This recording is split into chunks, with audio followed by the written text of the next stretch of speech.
There's kind of 3 films in this. You've got the Charlie and the accident. There's Elroy and Bean, the underbelly, the drugs and all that.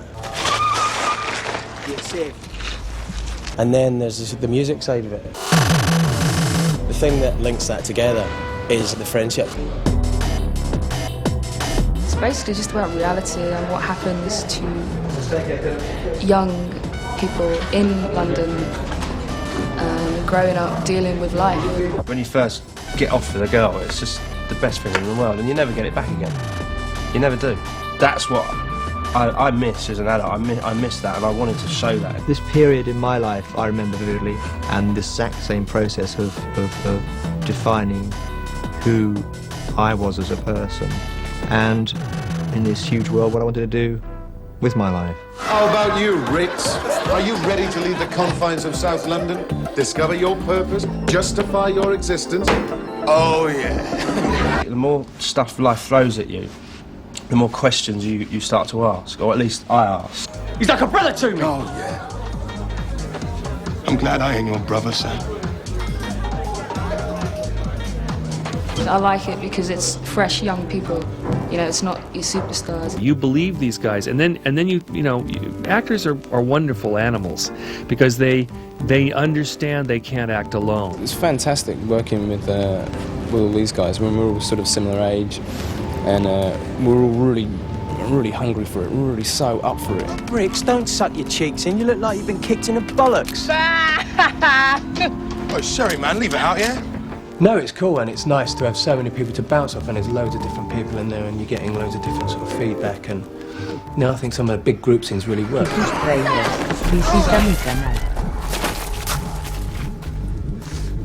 wish it was you in that hospital instead of Charlie. He's brilliant, he's got talent, you got nothing but your daddy's money! Bean! Bobby, get back here.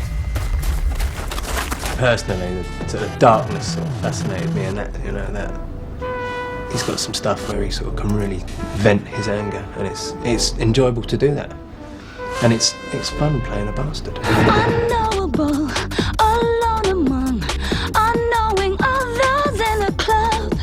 Taylor Hatford saw one of my videos and he was looking for a female singer who was willing to act as well as sing.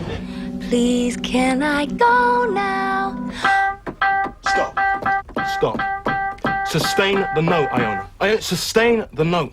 The G. Sustain the G. It ain't too hard. I've got 8 words to sing. Well, and cut some words. Fuck you! It wasn't what I was expecting, but I really liked it.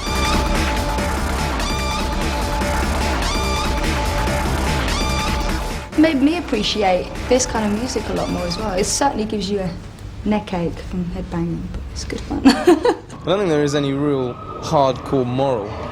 It's just a bunch of stuff that happens. I was very lucky to have an incredible group of friends. They all had these incredible dreams. I mean, really, all of us had these mad dreams. We were going to do this and we were going to do that, and we were going to rock the world. One of Simon's best friends had a motorbike accident. Yeah, I'll be there in 5 minutes. You make sure my cheque is signed.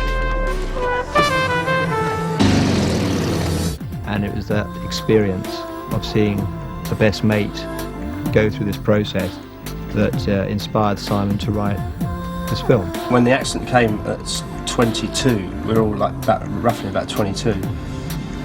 It just seemed a little bit early to having to be dealing with this, having to see your friend whose dreams hadn't really even started suddenly stopped. The more stuff life throws at you, the more questions you start to ask, or at least I asked. What usually happens is, when you get in your early 20s, things do fracture, people go off in different directions. This is something that Simon talked about an awful lot. The change to being a kid to sort of finding out what you're actually going to become. And anybody can relate to that, I think. Just part of development and growing up, and that period in time, you needed that kind of input, and then you grew out of it. There's a relationship breakdown, there's a baby, there's a new life, all the things that challenge young people every day. I mean, how many 22-year-olds have to deal with something tragic happening in their life? I don't know. I'm pregnant. Huh?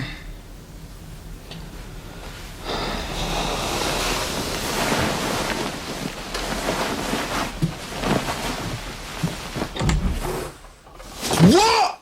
Personally, I think dealing with stuff like that at an early age makes you a stronger person. I really do. You know, it gives you more experience. We're all here.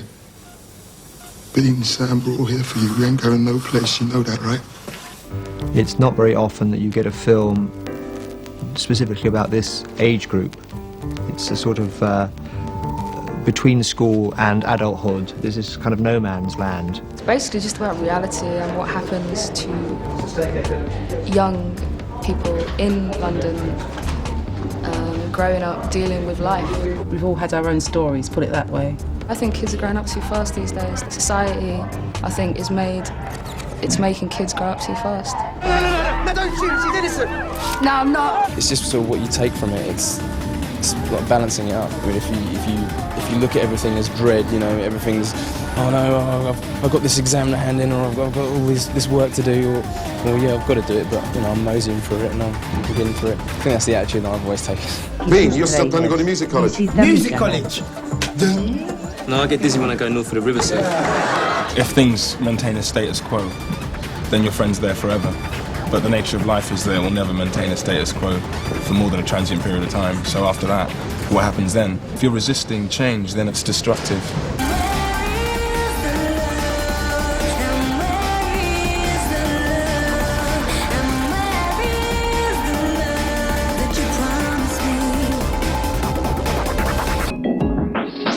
It's like set, you know, in the right now of London, and to me it means it's the music of, like, you can hear on the pirate radio stations in London. Drum and bass, really hard, fat beats that pump and really great. I tried to incorporate some of that flavour into the music.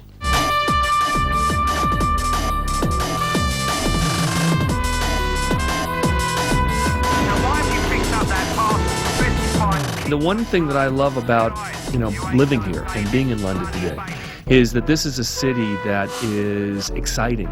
It's vibrant, it's alive, and there are things happening here. You can feel it. You can feel it in the streets. You know, we're on to something. We've got something going. Music in London has always been great. It's something about in London, the way that musicians tend to get thrown together in unlikely ways, and it generates interesting hybrids. I mean, drum and bass music is a bizarre musical hybrid that could not have happened in any other city, really, but London. Tony Vegas on the decks and the amazing Talbot Singh on the deck. Right now in London, there's a kind of undercurrent of creativity. I mean, with the whole drum and bass thing, and all the kind of originality of the London sound.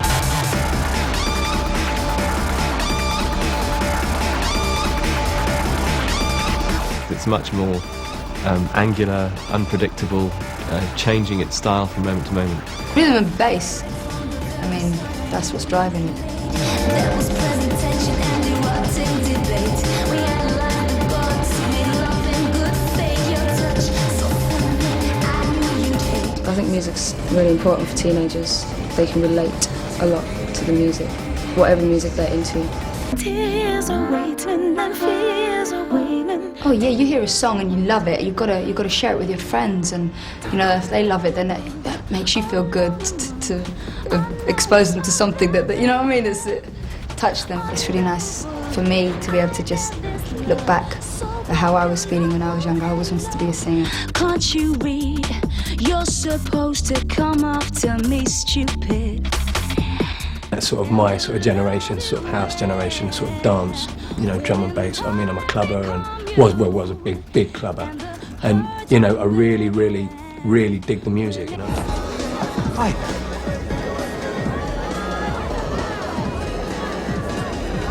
I'm really glad you could make it.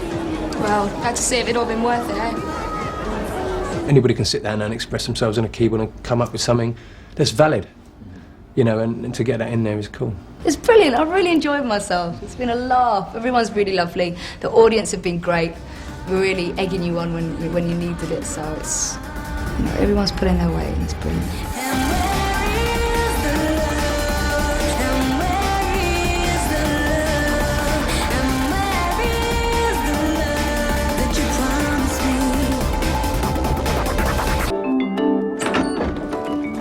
There's kind of 3 films in this. You've got the Charlie and the accident. There's Elroy and Bean, the underbelly, the drugs and all that. you're safe. And then there's the music side of it. Kitustrailers, visita mi canal. They start off as a fascinating, anarchic garage band who are in real life probably going nowhere, but have got a kind of inspiration, but it's a kind of mess. And by the end of it, they've become a band that, you know, could be quite commercial. And yet you have to believe that transition, how that happens. You're right, we do need a vocalist. How do I do it? I think Taylor Hatford saw one of my videos and he was looking for a female singer who was willing to act as well as sing.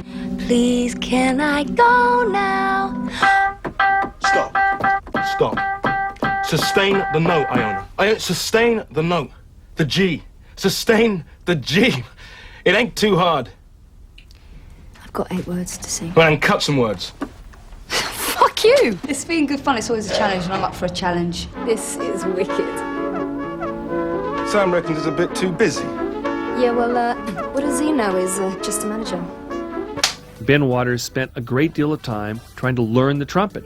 And, you know, we have as the actual voice of the trumpet, Lester Bowie, one of the greatest trumpet players in the world today. Alicia, who is playing Bobby, learned the bass. Rix spent hours and hours and hours with Guy Sigsworth on the computer, learning that process. I hope that we're going to be communicating the way music is made today. But I think in Greenwich Meantime, it's a source of expression for these characters.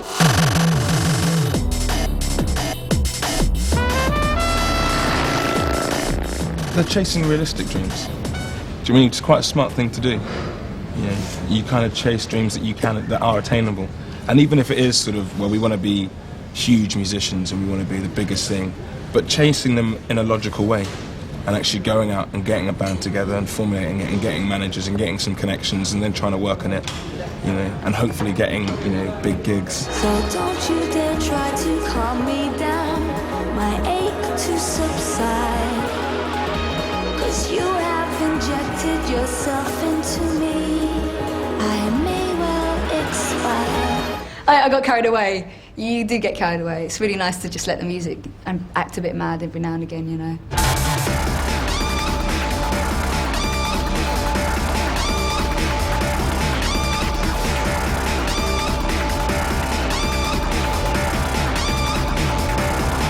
It first of all is a London film. It's a film about growing up in London. It's about maturing here. It's about struggling against the old, you know, the big smoke.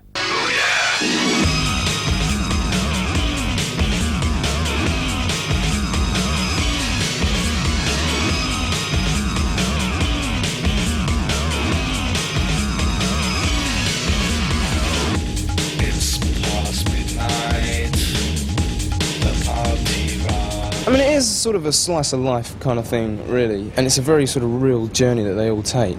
What you've got is 4 friends, a really, really close-knit community, a bit of an urban fairy tale, but not with the fairy tale ending. It's about people with dreams. It's about people struggling to create something, in this instance music, and it's a contemporary film about London today. Well, it seems like in the 90s, it's almost anything goes in terms of fashion, music. Close your eyes, you could be anywhere. Hawaii, California. Waterville. Where? Ireland. You know, in 10 years' time, we'll look back and go, that's what the 90s were. Yeah, I think it is quite contemporary in the sense that the multiracial thing, the drugs thing in particular, where a lot of kids get into drugs really, really early. I mean, my character doesn't get into them until later. He is very sort of cynical and sort of, not so much Generation X, you know, but it's definitely on that vibe. What it is reflecting the culture to a very large extent, in that, you know, that you're exposed at a much younger age to much more challenging things. Come, let's move. I grew up a lot in Tooting, Streatham, around those sides, and I'd sort of tried to take a lot of from the characters that I'd met, or the people that had intimidated me as a kid. Yeah! Hey, this is Rouge, you know? Rude is. Hey, way. I knew he was doing good, but I didn't know he was doing this good. When I was growing up, every weekend I'd be out, and it would be, you know, the one thing that Kitustrailers, I could look forward to would visita be the mi weekend, canal. because during the week I would be working in a restaurant, or, you know, and it would be crap, and I would be saving money up just so I could go out and enjoy myself. I mean, it's a sprawling metropolis, isn't it? You know, it's huge, and there's a lot of darkness in it, and there's a lot of greyness in London, and it's quite hostile in a lot of ways. It's about trying to bring in all the values of society into it through the characters, to find out what we really care most about, you know. What he's written is just so in your face and so real, and the language he uses, you know, you can tell it's coming from here, it's coming from his own experiences. I don't think there is any real hardcore moral. It's just a bunch of stuff that happens.